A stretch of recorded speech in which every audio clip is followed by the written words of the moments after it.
আমাদের বাংলাদেশে ফার্মেসি ব্যবসা সিরিজের অষ্টম মডিউলে সবাইকে স্বাগতম। আচ্ছা, যে কোনো ব্যবসার কথা ভাবলেই তো সবার আগে যে চিন্তাটা মাথায় আসে সেটা হলো টাকা পয়সার ব্যাপারটা, তাই না? মানে এর আর্থিক ভিত্তিটা কেমন হবে। তো আজকে আমরা ঠিক এই বিষয়টাই একদম ভেঙে আলোচনা করব। একটা ফার্মেসি খুলতে আসলে কি কি খরচ আছে, পুঁজি কেমন লাগে, সেই সবকিছু নিয়ে কথা হবে। তো চলুন একদম মূল প্রশ্নটা দিয়েই শুরু করি। বাংলাদেশে একটা আইন মেনে সব নিয়মকানুন ঠিক রেখে ফার্মেসি খুলতে গেলে আসলে খরচটা কত? এই একটা প্রশ্নের উত্তরের মধ্যেই কিন্তু লুকিয়ে আছে পুরো ব্যবসার ভবিষ্যৎ। আর আমরা আজ খরচের প্রত্যেকটা দিক একেবারে চুলছেঁড়া বিশ্লেষণ করব। দেখুন, সফল ফার্মেসির স্বপ্ন তো অনেকেই দেখে, কিন্তু সেই স্বপ্ন আর বাস্তবতার মাঝে যে ব্রিজ, সেটাই হলো একটা শক্তপোক্ত আর্থিক পরিকল্পনা। আর সত্যি বলতে অন্য 10টা সাধারণ ব্যবসার চেয়ে ফার্মেসির ক্ষেত্রে এই পরিকল্পনাটা আরও অনেক বেশি জরুরি। কারণ এখানে বেশ কিছু আইনগত বাধ্যবাধকতা আছে যা চাইলেও এড়ানো সম্ভব না। তো খরচের কথায় যদি আসি, সবার আগে আমাদের দেখতে হবে সেই খরচগুলো যেগুলো ব্যবসা চালুর আগেই পকেট থেকে বেরিয়ে যায়। এগুলোকে আমরা বলি এককালীন বা ওয়ান টাইম স্টার্টআপ কস্ট, মানে ফার্মেসির দরজাটা খোলার জন্য যে প্রাথমিক বিনিয়োগটা করতেই হবে। এই খরচের তালিকায় কি কি আছে দেখুন। এখানে আছে দোকানের সিকিউরিটি মানি বা জামানত, বিভিন্ন লাইসেন্স আর রেজিস্ট্রেশনের ফি, দোকানের ভেতরের ডেকোরেশন, আসবাবপত্র যেমন ধরুন র্যাক, কাউন্টার, এরপর যন্ত্রপাতি, আর অবশ্যই প্রাথমিক ইনভেন্টরি মানে প্রথম ধাপের ওষুধপত্র। সাথে তো আধুনিক যুগের ব্যবসা হিসেবে পস মেশিন, সফটওয়্যার এসব তো লাগছেই। মজার ব্যাপার হলো এর কোনো একটাকেও কিন্তু বাদ দেওয়ার উপায় নেই।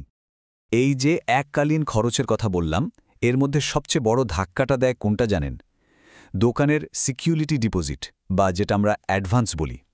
সাধারণত 3 থেকে 6 মাসের ভাড়া একবারে দিয়ে দিতে হয়। আর এটাই কিন্তু শুরুর দিকে সবচেয়ে বড় ক্যাশ টাকার খরচ হয়ে দাঁড়ায়।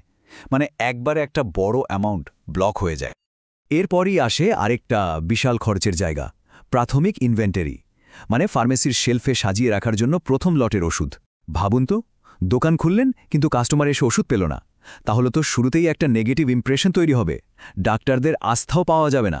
তাই প্রথম দিন থেকেই একটা ভালো স্টক রাখাটা মাস্ট। আর এই খরচটা দেখতে দেখতেই কিন্তু কয়েক লাখ টাকা ছাড়িয়ে যায়।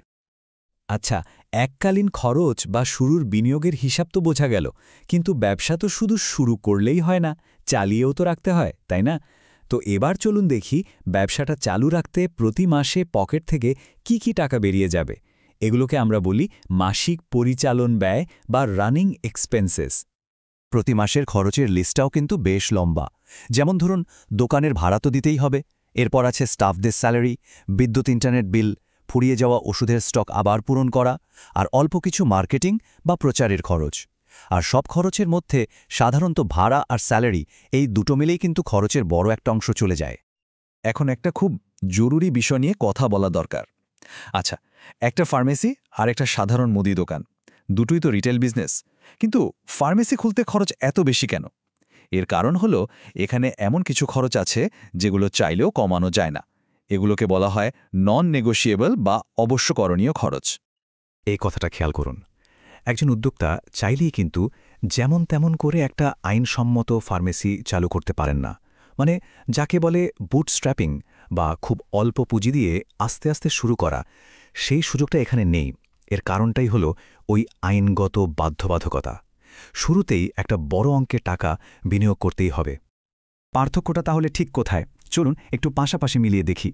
একটা সাধারণ দোকানের জন্য জায়গার কোনো ধরা বাঁধা নিয়ম নেই, কিন্তু একটা মডেল ফার্মেসির জন্য কমপক্ষে 300 স্কোয়ার ফিট জায়গা লাগবেই। সাধারণ দোকানে যে কোনো সেলসম্যান রাখা যায়, কিন্তু ফার্মেসিতে একজন গ্রেড এ ফার্মাসিস্ট রাখতেই হবে, যার স্যালারিও তুলনামূলকভাবে বেশি। আর ফ্রিজের কথাই ধরুন, সাধারণ ফ্রিজে কাজ হবে না। এখানে আইন অনুযায়ী ফার্মেসি গ্রেডের রেফ্রিজারেটর থাকাটা বাধ্যতামূলক। এই বাধ্যতামূলক বিষয়গুলোই কিন্তু খরচের হিসাবটা একদম পাল্টে দেয়। এতক্ষণ তো শুধু খরচের কথাই শুনলাম। এখন আসল প্রশ্নটা হলো, এই যে এতগুলো টাকা, এটা আসবে কোত্থেকে? খরচের হিসাব তো পরিষ্কার। এবার চলুন দেখি এই তহবিল বা ফান্ডিং জোগাড় করার জন্য কি কি উপায় আছে। একজন নতুন উদ্যোক্তার জন্য ফান্ডিংয়ের মূলত 4টা রাস্তা খোলা থাকে। প্রথম এবং সবচেয়ে ভালো উপায় হলো নিজের জমানো টাকা বা পার্সোনাল সেভিংস ব্যবহার করা। এতে ঋণের বোঝা থাকে না, মালিকানাও নিজের হাতে থাকে। দ্বিতীয় অপশন হলো ব্যাংক লোন, তবে এর জন্য একটা খুব ভালো বিজনেস প্ল্যান আর ফাইন্যান্সিয়াল প্রজেকশন বানিয়ে ব্যাংকে যেতে হবে। তৃতীয়ত পার্টনার বা ইনভেস্টর খুঁজে বের করা যেতে পারে, যারা টাকার বিনিময়ে বিজনেসের একটা শেয়ার নেবেন। আর চতুর্থত সরকারের বিভিন্ন এসএমই লোন বা ছোট ব্যবসার জন্য যে স্কিমগুলো আছে সেগুলোর খোঁজখবর নেওয়া যেতে পারে। অনেক তো থিওরিটিক্যাল কথা হলো, তাই না? এবার চলুন একটা বাস্তব উদাহরণ দেখি। ধরুন ঢাকার মতো একটা শহরের কোনো একটা ব্যস্ত এলাকায় একটা মডেল ফার্মেসি খুলতে গেলে খরচের হিসাবটা কেমন দাঁড়াতে পারে। আমরা এখানে একটা স্যাম্পল বাজেট তৈরি করেছি, চলুন সেটা একবার দেখে নেওয়া যাক। এখানে দেখুন এককালীন খরচের একটা সম্ভাব্য ব্রেকডাউন দেওয়া আছে। দোকানের অ্যাডভান্স প্রায় 1,80,000, লাইসেন্সের জন্য 1010 মতো, ইন্টেরিয়ার আর ফার্নিচার মিলিয়ে 3.5 লাখ, ফার্মাসি গ্রেডের ফ্রিজ প্রায় 75,000, কম্পিউটার সফটওয়্যার মিলিয়ে 1 লাখ।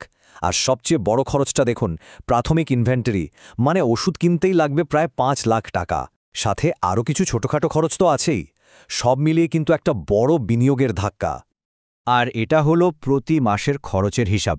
দোকানটা চালু রাখতে গেলে এই টাকাটা মাস শেষে পকেট থেকে যাবেই। যেমন ভাড়া 60,000, স্টাফদের স্যালারি 70,000, আর ইনভেন্টরি রিফিল করা বা নতুন ওষুধ কেনার জন্য মাসে প্রায় 2.5 লাখ টাকা। ভাবা যায়?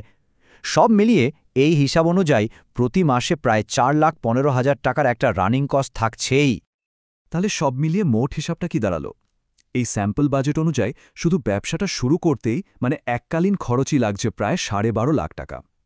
এই সংখ্যাটা কিন্তু আমাদের ফার্মেসি ব্যবসার আসল আর্থিক চিত্রটা চোখের সামনে একদম পরিষ্কার করে দেয়। শেষ করার আগে শুধু একটা কথা, একটা আর্থিক পরিকল্পনাকে তুলনা করা যায় একটা ম্যাপের সাথে। ম্যাপটা যত নিখুঁত আর বিস্তারিত হবে, লক্ষ্যে পৌঁছানোর রাস্তাও তত সহজ হবে। তাই নিজেকে শুধু একটাই প্রশ্ন করতে হবে, আমার ব্যবসার জন্য যে আর্থিক পরিকল্পনাটা আমি করছি সেটা কি আমাকে সাফল্যের দরজায় পৌঁছে দেওয়ার জন্য যথেষ্ট ভালো? এই একটা প্রশ্নের উত্তর খুঁজে পেলেই কিন্তু সেরা পরিকল্পনাটা তৈরি হয়ে যাবে।